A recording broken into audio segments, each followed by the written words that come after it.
Hi friends, இது எங்கள் சமையல். இன்றைக்கி ஸ்பெஷல் என்ன? ஹோட்டல் ஸ்டைலில் தயிர் வடை எப்படி செய்யலான்னு பார்க்க போகிறோம். அதுக்கு முன்னாடி எங்கள் சமையல் சேனல் சப்ஸ்கிரைப் பண்ணாதவங்க சப்ஸ்கிரைப் பண்ணிவிடுங்க. அந்த பெல் ஐக்கான் அதையும் ப்ரெஸ் பண்ணிவிடுங்க. அரைக்க வேண்டிய பொருட்கள் என்னென்னு பார்க்கலாம். பச்சை மிளகாய் 2, சின்ன துண்டு இஞ்சி 4, தேங்காய் துருவல் 3 ஸ்பூன், தயிர் 2 ஸ்பூன்.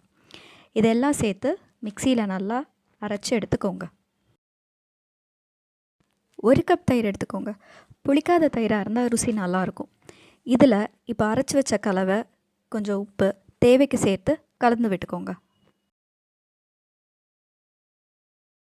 அடுத்து கடாயில் எண்ணெய் ஊற்றி கொஞ்சம் சூடான பிறகு கடுகு, உளுத்தம்பருப்பு, காஞ்ச மிளகாய், சீரகம், கருவேப்பிலை போட்டு தாளித்து தயிர் கலவையில் கொட்டிடுங்க.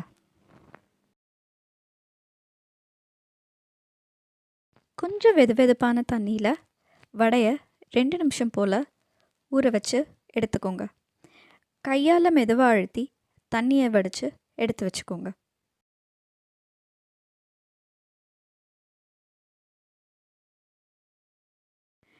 நாம் ஏற்கனவே தயார் பண்ணி வச்சுருந்த தயிர் கலவையை இது மேலே ஊற்றிடுங்க. நம்ம தயிர் வடை ரெடி.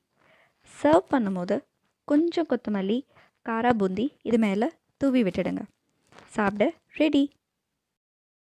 இந்த டிஷ்ஷை குழந்தைங்க, பெரியவங்கன்னு எல்லாருமே விரும்பி சாப்பிடுவாங்க. கண்டிப்பாக செஞ்சு பாருங்கள். உங்களோட ஃபீட்பேக்கை மறக்காமல் கமெண்ட் செக்ஷனில் பதிவு பண்ணுங்கள். எங்கள் சமையல் சேனல் வியூவர்ஸ்க்கு எங்கள் நன்றி.